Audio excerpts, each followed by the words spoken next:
অন্তর্বর্তী সরকারের তথ্য ও সম্প্রচার মন্ত্রণালয়ের নতুন উপদেষ্টা হলেন মোহাম্মদ মাহফুজ আলম। ২৬ ফেব্রুয়ারি মন্ত্রিপরিষদ বিভাগের এক প্রজ্ঞাপনে এ তথ্য জানানো হয়েছে। এর আগে ২৫ ফেব্রুয়ারি তথ্য ও সম্প্রচার মন্ত্রণালয় এবং ডাক, টেলিযোগাযোগ ও তথ্য প্রযুক্তি মন্ত্রণালয়ের উপদেষ্টা পদ থেকে পদত্যাগ করেন মোহাম্মদ নাহিদ ইসলাম। উপদেষ্টার পদ শূন্য হলে তাৎক্ষণিকভাবে সেসব মন্ত্রণালয়ের দায়িত্ব প্রধান উপদেষ্টার কাছে ন্যস্ত হয়। তিনিই উপদেষ্টাদের দপ্তর বণ্টন করেন।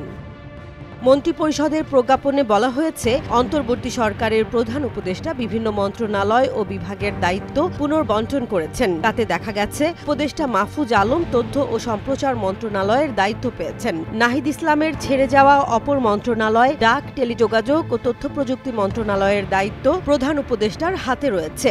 মাহফুজ আলম গত বছরের ১০ নভেম্বর উপদেষ্টা হিসেবে শপথ নেন। তবে সে সময় তাকে কোনো মন্ত্রণালয়ের দায়িত্ব দেয়া হয়নি। এর আগে অন্তর্বর্তী সরকার গঠনের ২০ দিনের মাথায় ২৮ আগস্ট প্রধান উপদেষ্টার বিশেষ সহকারী হিসেবে তাকে নিয়োগ দেওয়া হয়েছিল।